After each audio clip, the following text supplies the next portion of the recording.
Okay,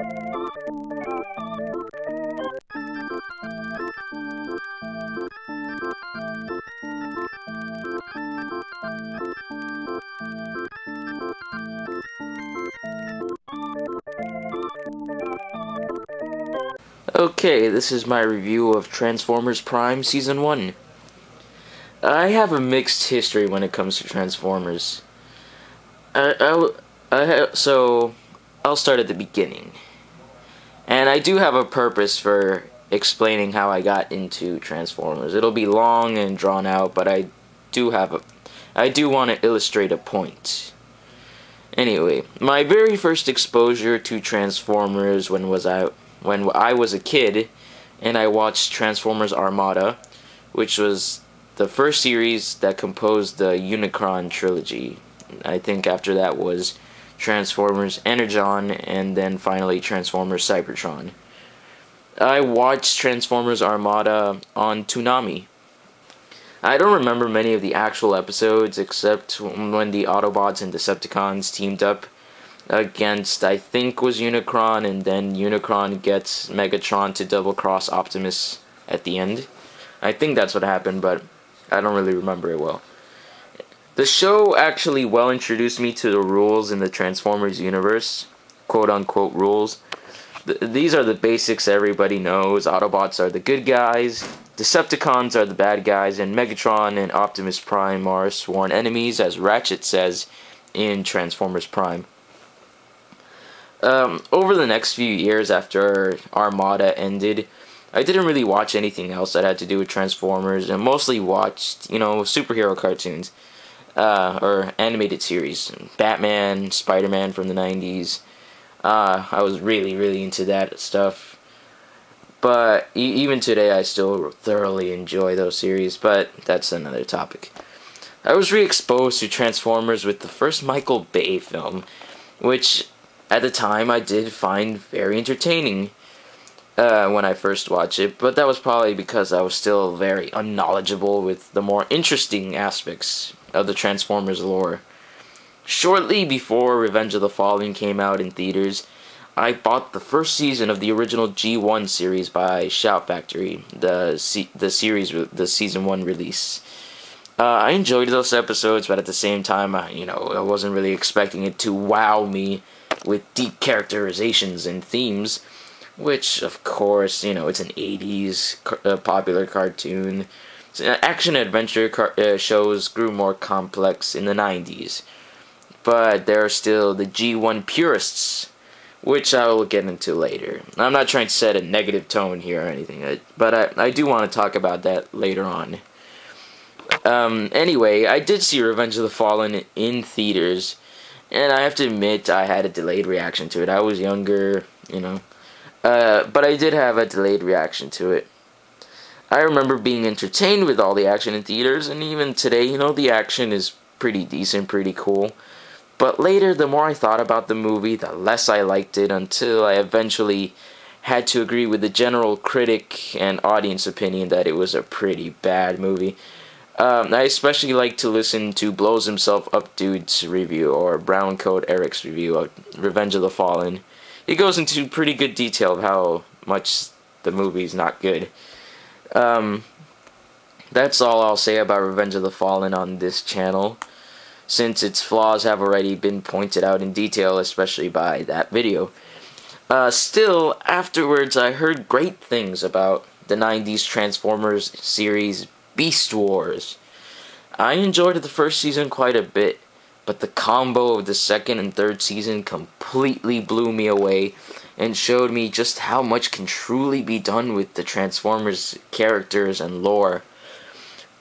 Beast Wars, on the other hand, I will do a full review on, and I look forward to that. Since Beast Wars, I have been much more versed in Transformers, especially the ground covered in the Simon Furman comics, though even there I've not been exposed to a lot of it.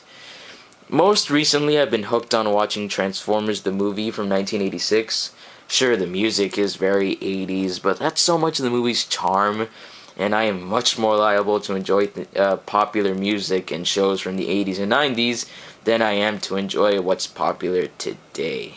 I'm not even old, but yet I'm my thought process like, why can't you make cartoons like I made like they did when I was a kid, the new ones nowadays? Boo.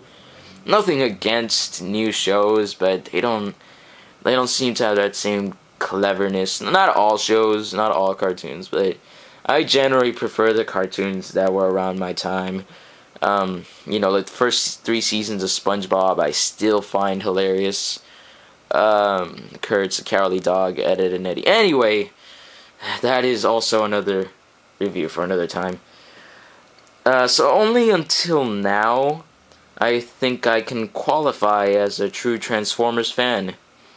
So after this long and drawn out explanation of how I've gotten into Transformers, it was like, again, I wanted to illustrate a point.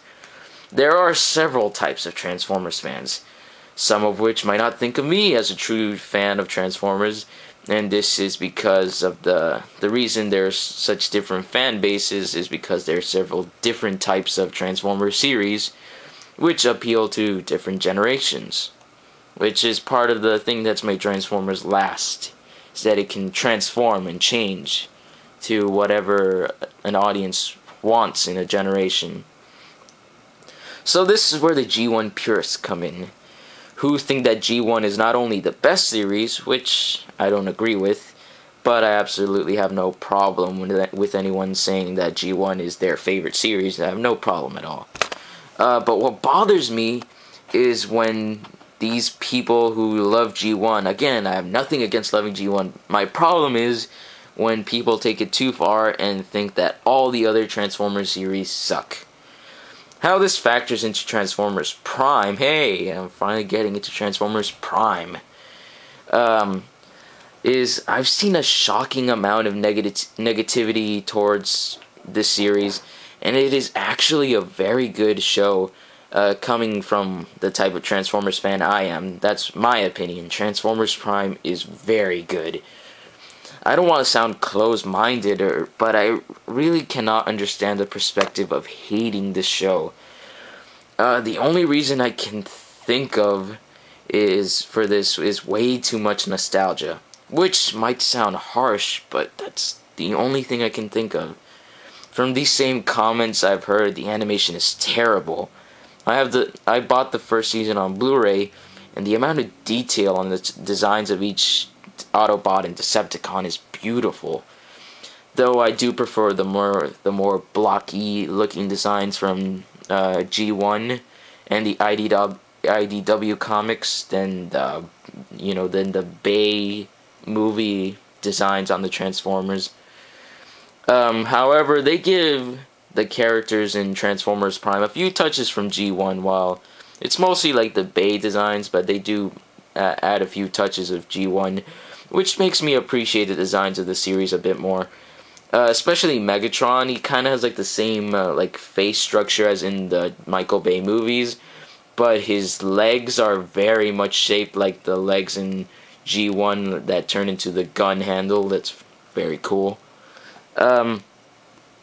Getting away from retorting to the anger against the show, against the show from people that I have really no idea what they were expecting from Transformers Prime, let me go on to review the actual episodes and characters. At first, the series starts out in many ways as most Transformers properties do, which is introducing all the characters, the humans, the Autobots, and the Decepticons. There are a few new things added to the premiere of the series that make it a bit more interesting, make it a bit different. The first being the death of Cliffjumper at the hands of Starscream in the very first episode, which comes as unexpected because of previews and footage of the show, which showcases Cliffjumper in places. The second being the introduction of Dark Energon, which might have been part of other Transformers continuities like the comics, but this is the first time I've seen it. Dark Energon also happens to be Unicron's life force, which is an interesting idea, since Megatron willingly exposes himself to it despite not knowing its exact properties. Oh yeah, and it turned Cliffjumper into a zombie, cementing his death. Anyway, The best way I can describe this show is a combination of G1, Beast Wars, and the Simon Furman comics. It pulls many aspects from G1 and has the complexity of characters and story that can be found in Beast Wars and the Furman comics. I appreciate that the humans are not completely annoying. I say not completely because I find Miko and Jack's mother to be annoying, especially Miko. I don't hate Miko, but all she mostly does is mess things up for the Autobots by sneaking into battle with them. There are aspects of her I do like, such as how she loves to play industrial rock on her guitar and regards Bulkhead as her absolute best friend. Especially when she tries to get Bulkhead out of the cave they are trapped in the episode Rock Bottom. I thought that was a pretty touching scene. But overall, she serves as an annoyance.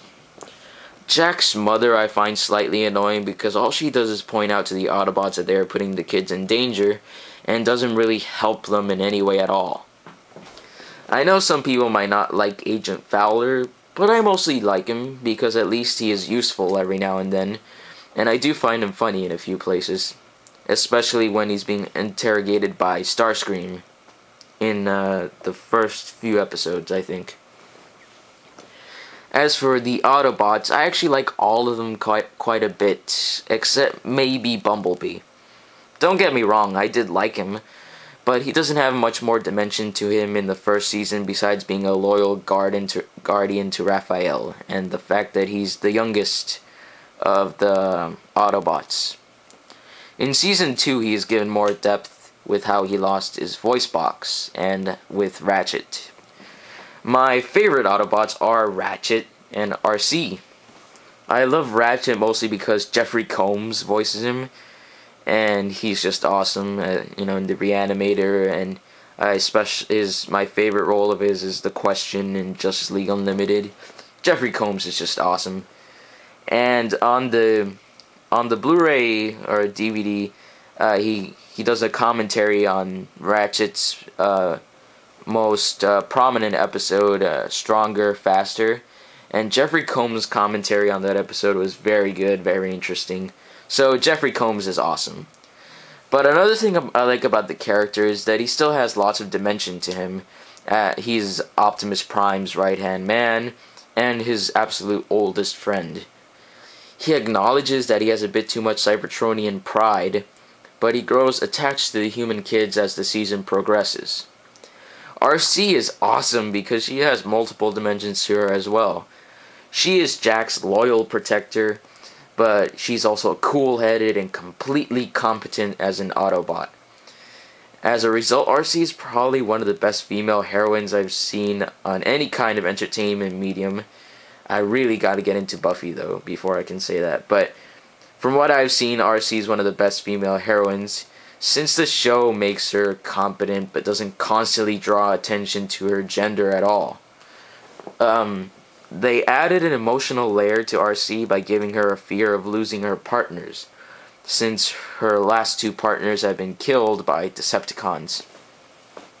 That being Wheeljack and... No, not Wheeljack.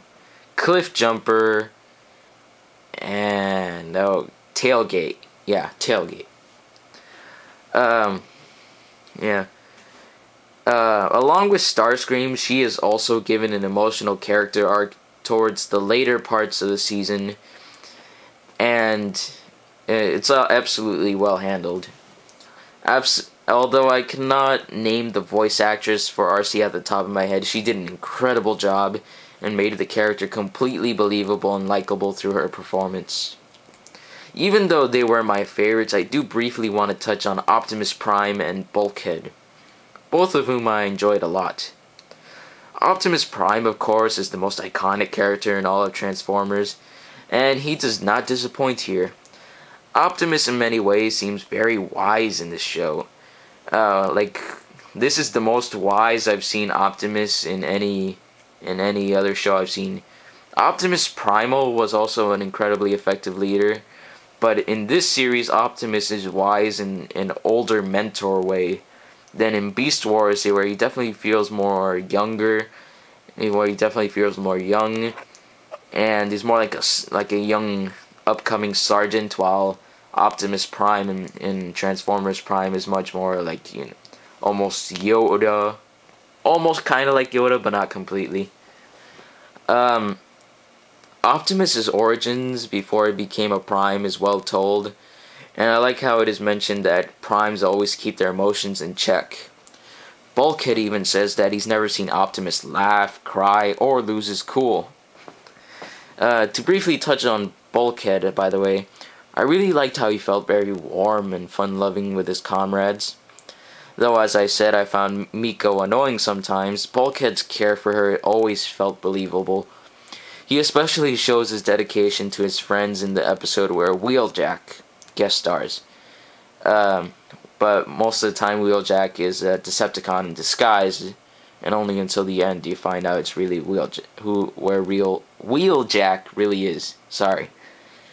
The character's warmth provides a layer of dimension that makes me like Bulkhead more than Bumblebee. He just feels like a true friend. So that's what I really like about Bulkhead. Moving on to the Decepticons, I don't think they have quite as much dimension as the Autobots, but they are still tons of fun to watch. My favorite Decepticons in the show are actually the most, well-known ones, being Megatron and Starscream. As I mentioned before, I am not the biggest fan of the original G1, but there are aspects of the series that I think are spot on for Transformers in general. One of those aspects has to be Frank Welker as Megatron. By the way, I forgot to mention Peter Cullen as Optimus Prime, of course, always does an incredible job. And here he did a good job too. Going back to Frank Welker's voice as Megatron, in Transformers Prime it's a little toned down, whereas in G1 it's more like shouting all the time. He sounds like he when he talks he sounds like he's shouting. But anyway, but in Transformers Prime he still has the utmost commanding presence and intellect that makes Megatron just a plain awesome villain. Actually, now that I think about it, I do practically like all the Megatron voices I've heard from the past, such as David Kai from Beast Wars and the Unicron trilogy, and even Hugo Weaving from the Michael Bay movies, which was good casting, but Megatron only appears in those movies for like 12 minutes. Anyway, in Transformers Prime, Megatron, like Optimus Prime, he serves his classic role as a villain, and Optimus Prime, of course, his classic role as hero. But in this show, Megatron is used for more interesting plots in the first season, such as raising an undead Cybertronian army with Dark Energon, trying to find a way to revive himself and find a way to wake up. And at the end, having a final climactic battle with Unicron himself in the season finale. I'll get to Unicron a little bit later on. Starscream starts off as he is most often portrayed in Transformers as Megatron's second-in-command, who wants to overthrow him and become leader of the Decepticons. During the later episodes of Season 1, they take Starscream in a more interesting direction, showing how he defeats himself through the fragile alliances and the deceiving all those around him. The aforementioned episode Rock Bottom, he has a fascinating conclusion in which Starscream and Megatron play a big role in. Earlier in the episode, Starscream had deceived Megatron, but managed to escape after the cave they are all in, caves in. Starscream returns to save Megatron, so no one else gets the credit for doing that, but he ends up finding himself trapped, and Megatron is able to free himself without Starscream's assistance. So while Starscream is trapped, he begs Megatron to save him, and it just shows a close-up on Megatron's sinister face, and it cuts to credits before the audience can see if Megatron decides to save Starscream. The following episode, Partners, It is shown that Megatron did indeed save Starscream, though it's not such a big surprise, but it is clear that his near-death experience really had an effect on Starscream. His character arc for the season concludes at the end of this episode, Partners, but I won't spoil it because it's one of the best episodes of the first season. During the first parts of the season, Steve Blum's voice acting of Starscream sounds like his typical evil sounding voice acting, but just like the character himself, Steve Blum's voice acting becomes much more ranged, and in the end he did a very good job. Towards the end of the season, Steve Blum even uses his voice in different ways to have a more comedic effect. So I did like that. And I did like that there were more dimensions to Starscream by the end of the season. This series also had a few new interpretations on a few standard Transformers characters. Wheeljack in G1 was more of a scientist, but in this series he is a war hero, and he's part of the Wreckers along with Bulkhead, which is the Black Ops team of the Autobots. Wheeljack is also wittier, and he likes to journey to new places, which is why he does not permanently join the Autobots, but he's only a guest star. Another character that is altered is Soundwave. He is mostly the same since he's the Decepticon monitor, and he's absolutely loyal to Megatron, but the main difference is that he doesn't speak. I'm not a huge fan of this since his voice is one of his trademarks. Maybe I would have less problem with this if Soundwave had more interesting things to do, but he basically functions as an evil monitor Decepticon, and that's pretty much it. He's evil, he spies on Starscream whenever he's trying to overthrow Megatron, and that's really not enough. He does have a pretty cool moment where he single-handedly takes out Arachnid with minimal effort. I thought that's where he was really badass, but other than that, I wasn't really feeling Soundwave in this show. The most altered Transformer from how he's usually portrayed is Unicron. In Transformers Prime, Unicron is actually the center of the planet Earth itself, and he can form duplicates of himself from rock anywhere on Earth. I also thought I always thought Unicron was really cool. You know, his initial version in Transformers the movie and in the Unicron trilogy, he's a giant transforming metal planet. But the way he's altered here is still very interesting, unlike Soundwave so far.